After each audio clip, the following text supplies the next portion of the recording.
अस्सलाम वालेकुम एवरीवन। उम्मीद करती हूँ कि आप सब लोग खैरियत से होंगे। तो आज हमारा बायो का सेकंड चैप्टर है बैक्टीरिया एंड वायरसेस। आज हमारे पास बैक्टीरिया एंड वायरसेस का लास्ट टॉपिक है वायरस। हम सबको जैसे कि पता है कि viruses are acellular structures, यानी कि इनके पास सेल वगैरह नहीं होते but show some living properties. लेकिन आपको पता है कि हमारे पास जो वायरस होते हैं ना वो दो तरह के होते हैं, एक लिविंग एंड नॉन लिविंग। इनके पास कुछ प्रॉपर्टीज़ लिविंग की होती है और कुछ प्रॉपर्टीज़ नॉन लिविंग की होती है। तो जब ये ए सेलुलर है तो इनके पास ना ही सेलुलर ऑर्गेनाइजेशन पाई जाएगी और ना ही ये कोई 3 डोमेन सिस्टम या 5 किंगडम सिस्टम के अंडर वर्क करते हैं। तो ना ही हमने वायरस का जिक्र 3 डोमेन सिस्टम में किया और ना ही 5 किंगडम सिस्टम में। तो ऊपर वाली बात में यही लिखा हुआ है। आगे हमारे पास वायरस का स्ट्रक्चर ऑफ वायरसेस है। स्ट्रक्चर्स ऑफ वायरसेस में वो कहता है viruses are extremely small infective agent. वो कहता है वायरस हमारे पास शदीद तरीन छोटे होते हैं। आपने देखा होगा वायरस आम आंखें तो बिल्कुल भी नजर नहीं आते और ना ही बैक्टीरिया। तो ये इन्फेक्शन यानी कि ये बीमारी लगाने के इन्फेक्शन करने के छोटे एजेंट्स होते हैं। Can seen under electron microscope, और इनको हम इलेक्ट्रॉन माइक्रोस्कोप की मदद से देख सकते हैं। अब इनकी आगे साइज़ की बात करें तो they range in size from 20 nanometre यानी कि parvo virus to 250 nanometre pox virus. ये हम एग्जांपल दे रखे कि जिस वायरस का साइज 20 नैनोमीटर होता है उसकी एग्जांपल पार्वो वायरस और जिसका 250 होता है उसका पॉक्स वायरस। आगे हमें कहता है कि they are 10 to 100 times smaller than most bacteria. मतलब आप लोग देखें कि बैक्टीरिया कितने छोटे होते हैं, वो आम आँख से भी दिखाई नहीं देते और ये तो बैक्टीरिया से 10 और 1000 गुना छोटे होते हैं। That is why they can pass through the pores और फिल्टर पेपर। यही वजह है कि जो हम पेपर फिल्टर रखते हैं वायरस और बैक्टीरिया को से फिल्टर करने के लिए, मतलब उन्हें साफ़ करने के लिए, ये उन फिल्टर पेपर से भी पास हो जाते हैं क्योंकि इनका साइज़ ही इतना छोटा होता है।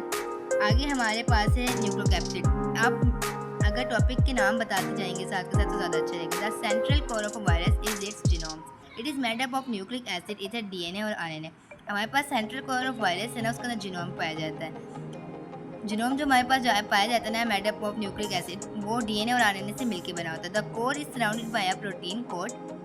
अब हमारे पास जिसका कोर होता है ना वायरस का, वो एक प्रोटीन कोट से ना सराउंड होता है, मतलब एक प्रोटीन कोटों से घेरा होता है जिसको हम कैप्सिड कहते हैं। It give definite shape to virus, जो ना वायरस को शेप देने में मदद देती है। Capsid is made up of protein सब यूनिट्स। कैप्सिड हमारे पास छोटे सब यूनिट्स, प्रोटीन के छोटे सब यूनिट से मिलकर बने होते हैं जिसको हम कैप्सोमेट्स कहते हैं। The number and kind of capsomeres is characteristics to a particular virus. Central core and capsid are collectively called as nucleocapsid. Central core और कैप्सिड को जब हम कोलेक्टिवली कहते हैं तो वो हमारे पास न्यूक्लियोकैप्सिड कहलाती है। हमें इस बॉक्स के अंदर कुछ कैप्रोमेरिस के बारे में बताया जाता है। बताया हर्पीस वायरस जो होते हैं ना, जो कोल्ड सोर्स और चिकन पॉक्स के काज वजह बनते हैं, उनके अंदर एक 162 कैप्सोमेट्स पाया जाता है कैप्सिड के अंदर। और एडिनो वायरस का common cold contains 252 capsomeres in its capsid. आगे हमारे पास है इन्वेलप वायरस। इन्वेलप वायरस हम ऐसे वायरस को कहते हैं जो अपनी मेम्ब्रेन के ऊपर एक और इन्वेलप चढ़ाए ताकि वो जिस भी होस्ट के अंदर जाए वहाँ की जो एंटीबायोटिक्स हैं वो उसे पहचानने में धोखा खा जाए। तो आगे in some animals virus only nucleocapsid is covered by another membrane called envelope. It is lipid rich membrane and it's derived from host cell. मैंने आपको अभी बताया है कि ये जो लिपिड मेम्ब्रेन होती है जो कहाँ से हासिल होती है, होस्ट सेल से होती है। तो आगे है non envelope viruses are known as naked virus. वो वायरस जो इन्वेलप यानी कि दोबारा तहना लगाते हैं उनको हम नेक वायरस या नॉन इन्वेलप वायरस कहते हैं। There is a great diversity in its general appearance of viruses. The animal and plant viruses में भी polyhedron having many side. Polyhedron हम कहते हैं कि जिनके पास बहुत सारे साइड्स और हेलिकल।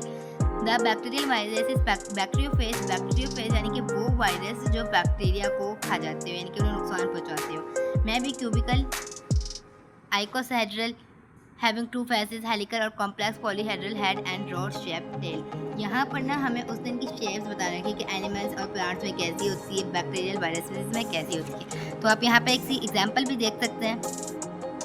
अच्छा, आगे हमारे पास है structure of bacteriophage. Bacteriophage are diverse group of virus that attack bacteria.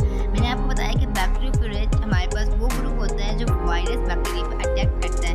They are among the most complex viruses. The best known phage of Escherichia coli are T phage. हमारे पास T phase है ना, उसमें हमें example अच्छी तरह पाई जाती है हिस्टेरियल कोलाई की। हमारे पास टी फेज में काफ़ी सारी वेराइटीज़ पाई जाती हैं। अब हमारे पास T4 फेज जो होता है ना वो कंसीस्ट होता है हेड और टेल का। आप यहाँ पे देख सकते हैं कि ये हिस्सा हमारे पास हेड है और ये वाला हिस्सा हमारे पास टेल है।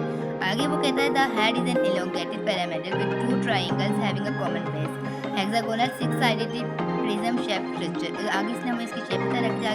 It's capsid is made of proteins while core contains a long double stranded DNA। वो कहता है इसका जो कोर होता है ना उसके पास long double stranded DNA होता है। A straight tail is attached with head.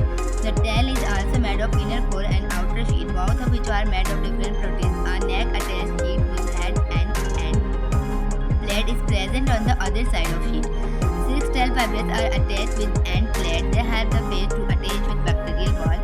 These structures are also made of proteins। मैं आपको यहाँ पे समझाती हूँ कि ये देखें, ये हमारे पास ऊपर जो तय होती है हमें कैप्सिड कहलाती है। ये वायरस को शेप देने में मदद देती है। इसका जो बीच वाला हिस्सा होता है इसे हम कोर कहते हैं, जिसके अंदर वायरस का जीनोम पाया जाता है। ये हमारे ऊपर वाले हिस्से को हम हेड कहते हैं। आगे हमारे पास होती है नेक, इसको हम नेक कहते हैं। आगे हमारे पास टेल होती है। टेल हमारे पास एक इसके लिए शीट होती है और टेल कोर होता है। और इसमें जो धागों में साग निकल होते हैं जो इन्हें खड़ा होने में मदद देते हैं उसको हम टेल फैब्रिक्स कहते हैं। ये एंड प्लेट होती है। आगे है हमारे पास स्ट्रक्चर ऑफ HIV। अब HIV का हम मुखफ़फ़ या एब्रिविएशन क्या लेंगे? Human immunity deficiency viruses. Human immunity deficiency virus belongs to the group called retroviruses. हमारे पास जो HIV वायरस होते हैं वो कौन से ग्रुप से बिलोंग करते हैं? रेट्रोवायरसेस से बिलोंग करते हैं। आगे हमारे पास it is a special group of animal viruses. ये एक स्पेशल ग्रुप है एनिमल वायरसेस का, मतलब वो वायरस जो एनिमल में पाए जाते हैं। Retroviruses contain RNA and their capsid. These structures are surrounded by lipid rich envelope. ये जो स्ट्रक्चर होता है ना ये लिपिड मेम्ब्रेन से इन्वेलप हुआ होता है। Envelope also comprising glycoprotein spikes which help the virus identify and bind to its targets। अब वो कहता है कि इसका जो इन्वेलप होता है ना वो ग्लाइकोप्रोटीन से स्पाइक्स होता है जो इस वायरस को मदद करता है आइडेंटिफाई एंड बाइंड्स, मतलब शनाख्त और इसकी शिकार को पकड़ने के लिए, यानी कि जो इसका टारगेट और मिशन होता है। They are spherical in form and are about 100 nanometer in diameter। The most distinguishing character of retrovirus is the presence of specific enzyme। इसका जो सब में अहम कैरेक्टर होता है ना वो ये होता है कि इसके अंदर स्पेसिफिक एंजाइम पाए जाते हैं, रिवर्स ट्रांसक्रिप्टेज। अब हमारे पास जो रिवर्स